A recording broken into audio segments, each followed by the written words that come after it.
양육자가 이 아이한테 되게 많은 거예요. 음. 그래서 그런 어떤 질서나도 룰이 없는 거죠. 그래서 저는 항상 악역을 맡아야만 되고 그러다 보니 저는 자연스럽게 제 아이한테 제 의도와 다르게 무서운 엄마가 되는 거죠. 내 의도와는 다르게 네. 무서운 엄마가 될 수밖에 없었다. 네. 또 그 마음들, 어떤 마음 이해가 또 가고. 네. 오늘 그래서 이 주제를 잡아봤어요. 자녀를 혼자 키울 때 좀 잘 키울 수 있는 방법들. 우리 박사님 또 어떻게 네, 말씀해 공통적으로 그 한부모 자녀가, 그러니까 한부모 어머님들 중에서 직장에 안 다니는 어머니가 몇이나 되겠어요. 그렇죠. 그러니까 직장을 다닐 때 가장 큰 단점은 그 집에 있는 공간 중에서 누가 아이를 케어하느냐, 아이는 누구 아이냐가 중요한 것이 아니라 누가 케어하느냐가 중요하거든요. 누가 지금 아이를 전방에 과속 방지턱이 연속됩니다. 이제 그러한 부분들이 중요하고, 만약에 4학년 정도만 됐으면, 인간은 4학년만 되면 상당한 고등동물이기 때문에 어려서부터 스스로 할 수 있는 기본 생활 습관만 잘 만들어 놓으면 4학년부터는 어머니가 굳이 애 돌봄이 없어도 스스로 아이가 다 할 수가 있습니다. 그럼 첫 번째는, 이렇게 지금 어머니가, 지금 이 어머니는 그래도 친정 어머니가 와서 애를 돌봐줄 수 있는 여건이 되잖아요. 예. 그런 것도 안 되는 어머님들이 아이를 어떻게 해야 될 것인가 라고 해서 먼저 하지 말아야 될 것이 있습니다. 먼저 그러니까 하지 말아야 한부모 엄마가 아이들에게 절대로 하면 안 되는 게 뭐냐면, 미안하잖아요. 예. 미안하니까 지나치게 관대해요. 이제 저녁에 와서 아이가 좀 못된 행동을 하든 이러든 저든 관대한 것, 그래서 결국은 아이가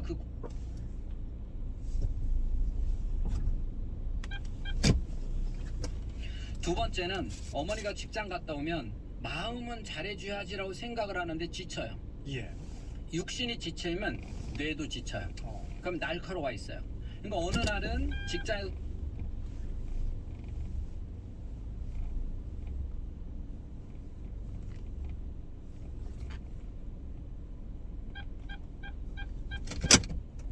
을 갖게 된다는 예. 거죠. 이 부분이 또 하나 문제고, 세 번째는 어떤 문제가 있냐면, 어머니가 아이를 미안하니까 내가 돈 벌잖아요. 예. 돈으로 채우려고 해요.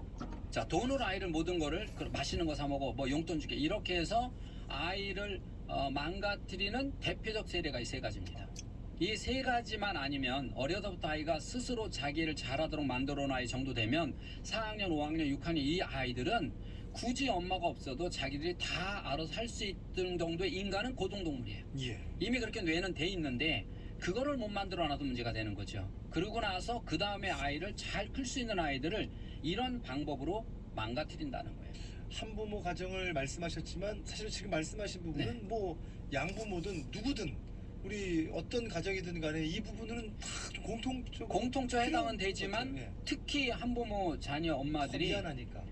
아이가 집에 혼자 있었잖아요. 올 때까지 그렇죠. 혼자 있으니까 그 늘 미안한 마음이 있어요. 예. 미안한 마음이 있어서 지금 이 세 가지에 뭐 놓칩니다. 그러니까 세 가지가 놓치면 아이는 너무 금전적인 걸로 채워주니까 얘는 돈에 대한 개념이 없어서 문제가 생길 거고, 엄마가 일률적이지 못하니까 아이는 혼란을 빚겠죠. 예. 그래서 자기도 관계에서 아이들에게 짜증냈다, 좋았다, 이렇게 아이도 일관성 없는 행동을 할 것이고, 그리고 어머니가 너무 관대하면 그야말로 버릇없는 아이로 키울 거고, 예. 이렇게 가만 놔두면 잘 클 거를 오히려 어머니가 미안한 마음에 난 한부모 엄마라서 잘해줘야 돼.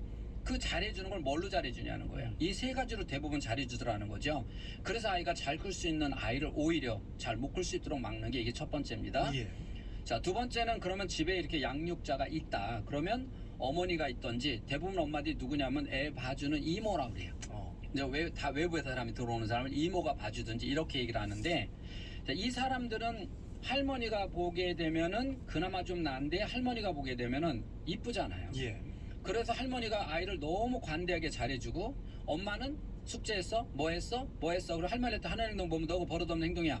와서 그야말로 엄마는 악역을 하는 거예요. 오늘 지금 이 엄마처럼.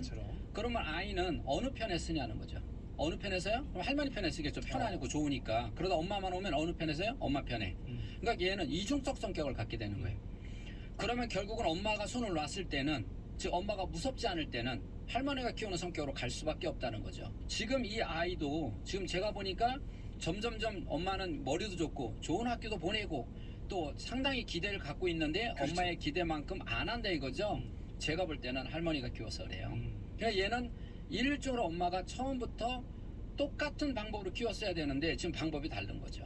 아 근데 지금 또 박사님 말씀 중에 또 네. 할머니가 키웠다고 하니까 할머니가 지금 또 키우고 있는 분들 이게 또 불편하실 수 있는 것 같은데. 대부분 할머님들이 제가 이제 할머님들하고 상담할 땐 요새는 조부모님들이 다 지식인들이에요. 아. 그런데 다 배우고 다 이제 잘 키우 옛날 할머니잖아요. 조부모라 해봐 예. 지금 60대잖아. 60대들이니까 그렇죠. 다 배운 사람들이죠. 예. 근데 이분들이 아이를 키우는 방법을 몰라서 망가뜨리는 게 아니라 너무 이뻐서. 아, 그러니까 예를 들어서 6대 독자 그렇게 키우면 애가 분명 문제가 되거든요. 그렇죠, 얘기했었죠. 그런데 왜 그렇게 키우냐? 너무 이뻐서. 아. 그럼 할머니는 알아요. 할아버지도 알아요. 그런데 너무 이쁘기 때문에 절제가 안 되는 거예요. 그러면 그럼 절제가 안 되면 두 가지만 지켜라. 예. 첫째, 항상 아이한테 핸드폰이나 스마트폰에 너무 관대하지 마라. 두 번째는 챙겨주지 마라. 자, 이 두 가지만 안 하고 나머지는 극도로 관대해줘도 된다. 야, 이게 가장 어려운 거거든요. 아니 그 손자분을 챙겨주고 싶은 마음이 그냥 엄청. 네, 큰데. 그 챙겨주고 싶은 마음, 할머니야 입에 있는 거 막 빼내서 떠먹여주고 싶지만 그 챙겨주고 싶은 거를 절제하고 그리고 아이가 스마트폰에 노출되는 것만 잘 조절만 할 수 있다면 예. 얼마든지 손주를 봐줘도 나중에 이런 소리 들어요. 엄마가 애를 너무 잘 키워줬어. 고마워. 이 소리 듣는다는 거죠.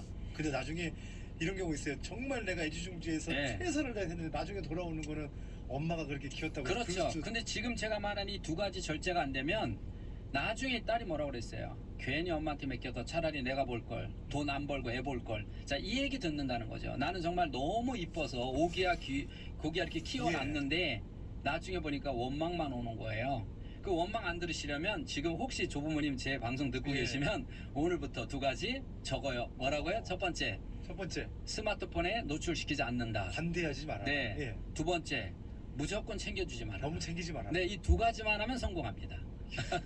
오늘 박사님 말씀하신 중에 오늘 우리가 특별히 우리 한부모 가정 자녀를 혼자 키우시는 분들에게 좀 이런 팁을 드리고 싶다는데 어떻게 보면은 원론적일 수 있는 부분이지만 네. 그만큼 중요하기 때문에 계속 강조하시는 것 같아요. 그러면 어머니가 이제 직장을 다니시면서 내가 아이를 그러면 어떻게 하면 애가 티 안 내고 예. 정말 그렇지 않아도 훨씬 잘 키울 수 있을까? 있어요. 예. 이 아까 말한 세 가지를 가만히 곰곰이 생각해서 지금 우리 집은 내가 어떻게 키우고 있는가 하면 셋 중에 하나에 걸리거든요. 이 세 가지를 다 하는 엄마는 없어요. 내가 그냥 돈에 대한 문제가 있으면 돈 하고 내가 컸으면 돈으로 아이를 보상할 거고 예. 그다음에 내가 좀 예민한 성격 같으면은 스트레스 많이 받는 직장 같은 경우는 내가 일률성 없는 행동을 하고 있구나. 내가 봐도 알아요. 내가 지나가서 보니까 화내지 말아야 될 걸 괜히 화냈네. 자, 이걸 알아요. 예. 그다음에 내가 지금 아이에게 미안해서 이만큼 올라오는데 참고 너무 관대하고 있다. 자, 셋 중에 어떤 거냐는 거예요. 제가 자신을 분석해서 그 부분을 한 번에 갑자기 바꾸면 아이가 혼란이 오니까 예. 조금씩 바꿔가서 계획적 있게 바꿔나가야 된다는 거죠. 근데 보통 사람은 이제 오늘 방송 들으면서 출근하시거나 이런 분이 맞아 나야 나 오늘부터 바꿔야 돼 라고 생각은 해요. 근데 또 집에 가면 이게 또 그동안에 했던 습관 때문에 못 바꾼다는 거죠. 그래서 계획 세우고 실천하기 위해서는 조금씩 이렇게 바뀔 수 있도록 노력을 하셔야 됩니다. 아멘. 네. 오늘 인간 수업 여러분과 함께 특별히 자녀를 혼자 키울 때 잘 키울 수 있는 방법 여러분과 함께 그 마음들을 나누고 있습니다. 박사님 오늘 또 네. 방송 가족들 네. 혼자 아까도 잘 키우고 싶은 분들에게 좀 마지막 당부의 말씀 해주신다면요? 자식은 사실은 잘 키우고 싶을수록 무관심하는 게 좋을 것 같아요. 그러니까 마음은 사랑을 주고 싶은 마음 속에서 충분히 사랑을 줘도 아이들은 느끼거든요. 근데 그것을 할머니처럼 겉으로 표현을 하게 되면 이제 그게 아이가 절제를 잃어가게 됩니다. 그래서 이쁠수록 미안할수록 내가 미안하고 이쁘고 귀할수록 스스로 아이에게 절제하는 훈련이 정말 필요하다. 네, 이 얘기를 꼭 해드리고 싶습니다. 네. 오늘 그 절제하는 또 훈련 그리고 오늘 방송에 또 상담해주신 또 이분의 그 사연처럼 네. 어떻게 보면 우리도 그 자녀들을 잘 양육하고 싶은 네. 또 그 마음이기 때문에요. 오늘 이 짧은 시간이지만 여러분의 삶의 현장에 한번 잘 적용되면 좋겠고요. 그래서 또 오늘 이렇게 강의를 들으면 네. 막상 또 이제 좋아해야 되겠어. 그런데 맞아요. 구체적으로 뭐부터 시작해야 될지 네. 이 부분 한번 또 뭐부터 시작하는 데는 먼저 내가 어떻게 살고 있는지를 분석하는 게 첫 번째입니다. 그러니까 나의 문제점을 알아야 고칠 거 아니에요. 그러니까 이 중에서 나 이거 해야지가 아니라 내가 그동안 못하고 있는 게 뭐였지? 아이를 어떻게 도와주는가만 생각했지 내가 아이를 어떻게 망가뜨리는가는 생각을 안 하고 있단 말이에요. 그러니까 내가 아이에게 현재 어떤 문제점이 있는지를 한번 오늘은 곰곰이 방송 끝나고 나면 한번 생각을 해보라는 거죠. 내가 어떤 걸 아이에게 문제점, 특히 요즘에 한부모 자녀 키우시는 분이 너무나 많잖아요. 예. 좀 우리 주변에 네. 너무나 많고 이게 어떻게 보면 이제 일상화된 옛날처럼 뭐 어떤 특별한 경우가 아니기 때문에 이 아이들을 잘 키우기 위해서는 이 한부모 자녀를 키우는 엄마들이 지금 이런 공통적 문제를 갖고 있기 때문에 이 부분을 고치려면 먼저 자신을 돌이켜보면서 내가 지금 어떻게 제대로 가고 있는가, 방향이 맞는지 그걸 충분히 검토해보고 나면 거기서 방향이 나옵니다. 그래요. 오늘 네. 한번 곰곰이 또 생각해 볼 수 네. 있는. 여러분 지금 아니면 또 언제 또 생각해 그럼요. 보겠어요. 네. 아침에 그래 한번 생각해 보자. 네. 또 점검해 보자. 그래서 지금 운전하고 가시면서 네. 들으시면서 한번 생각해보세요. 힘내시면 좋겠습니다. 네. 오늘 보이는 라디오로 함께하고 있고요. 홍영표 박사님의 인간 수업.